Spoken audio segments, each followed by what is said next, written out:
कि जुडिशरी के प्लेटफॉर्म से मेडिकल सुविधाएं देना ये तो ठीक है, पर ये कानूनी सुविधाएं देने की बात क्यों नहीं अभी तक आई? तो इस परिपेस्ट में, इस भूमिका में, इस बैकग्राउंड में हमने निर्णय लिया कि ये स्कीम को बनाया जाए।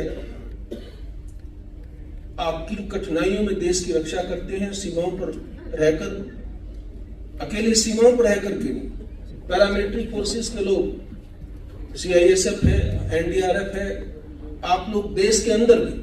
अंदर के दुश्मनों से भी आपको लड़ना पड़ता है, बाहर के दुश्मनों से भी आपको लड़ना पड़ता है। देश में अगर प्रकृति का कोई प्रकोप हो जाए तो उसकी लड़ाई भी आपको लड़नी पड़ती है। देश में कहीं पर कोई ऐसा घटना घट जाए जहां पर एकदम किसी अर्जेंट एक्शन की जरूरत है, वहां पर भी आपको जाना पड़ता है। तो आपसे हम ये सब काम कराएं, या मैंने एक वर्ड शब्द यूज किया, 3 पे यूज किया उसमें मैंने हिंदी के, परिवार में आपके ऊपर कोई परिवार का मुकदमा भी डल सकता है, आपका अपना भाई, जैसे कि बताया गया, आपका कोई, आपकी बहन, आपका भाई, आपका कोई और परिवार का सदस्य आप पर कोई मुकदमा डाल सकता है, लैंड के पार्टीशन का हो सकता है, विल का हो सकता है, पानी के शेयर का हो सकता है, कोई भी सिविल डिस्प्यूट, कोई भी हमारे रूरल एरिया में जो लिटिगेशन होती है, ऐसी कोई लिटिगेशन हो सकती है, एक परिवार की, आपका पड़ोस की हो सकती है। आपका पड़ोसी कहता है कि जी आपने रास्ता रोक दिया, आपकी दीवार यहाँ पे होगी, आपका एक प्लॉट है ही नहीं, इस प्लॉट का तो साइज गलत है, वो भी आप पर मुकदमा डाल सकता है। और परिवार और पड़ोसी नहीं, आप पर कोई पराया भी मुकदमा डाल सकता है। ऐसे भी लोग हैं जो स्ट्रेंजर्स हैं, जिनका आपसे कोई लेना देना नहीं है, वो भी आप पर कई बार मुकदमे डाल देते हैं। तो इस किस्म की कोई भी अगर आपके ऊपर एक लीगल डिफिकल्टी आपकी लाइफ में आ जाती है, कोई आपके ऊपर मुकदमा डाल देता है। कई बार ऐसा भी होता है कि आप जब नहीं हैं, आप गांव में, अपने शहर में नहीं जा पाते, आपकी ड्यूटी ऐसी, उस वक्त कोई पीछे से आपके प्लॉट पर कब्जा कर सकता है, आपके घर पर कोई बोल सकता है कि मैं तो किराएदार हूं इस घर में, आपका अनऑथराइज कोई एनक्रोचमेंट कर सकता है, आपके कोई बच्चों की शिक्षा में कोई डिफिकल्टीज ला सकता है, आपके बुजुर्ग पेरेंट्स को कोई तंग कर सकता है। अगर उस वक्त आपको भी न्याय लेना हो, तो दोनों ही सिचुएशन है, जहां आपको न्याय की डिमांड के लिए जाना है, जहां पर आपको न्याय से किसी ने आपके ऊपर मुकदमा डाल दिया, इन दोनों ही परिस्थितियों में, जैसे महामाननीय लेफ्टिनेंट गवर्नर साहब ने कहा, न्याय मंत्री जी ने कहा,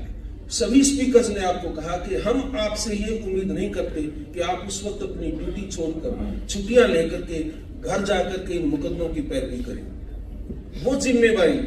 नेशनल लीगल सर्विस अथॉरिटी ने आज से अपने ऊपर ली है, और हमने ये स्कीम,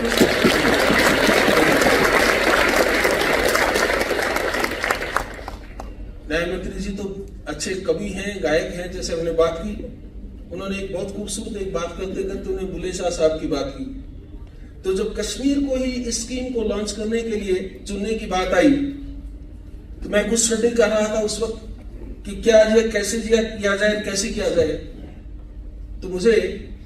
कश्मीर के एक बहुत बड़े सूफी संत हुए, पीरजादा साहब, पीरजादा गुलाम अहमद महसूद, उन्होंने कश्मीरी में एक बात लिखी, मैं कोशिश करूंगा शायद मैं ठीक पढ़ पाऊं, नहीं पढ़ पाऊंगा तो मुझे माफ कीजिएगा, मैं उसकी ट्रांसलेशन लेकिन आपके सामने जरूर रखूंगा। उन्होंने लिखा, वनो हा बागवानो नव बहारुख शान पैदा कर, फुलन गुल घट कराम, बुलबुल तिथे सामान पैदा कर। You know what he said? Come, O gardener, Mali आओ,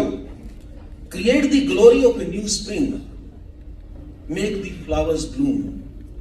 and let the nightingales sing once again. कितनी बड़ी देश की यूनिटी,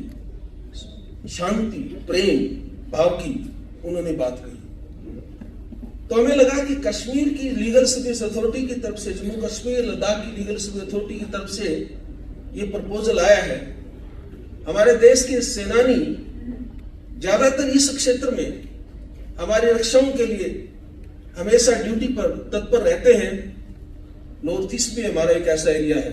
वहां पर भी हम कोई प्रोग्राम करने जा रहे हैं थोड़े से दिन के बाद। इस हालात में हमें लगा कि इससे बड़ा हमारे लिए कोई उचित स्थान नहीं है जहां पर हम इस स्कीम को आज लॉन्च करें।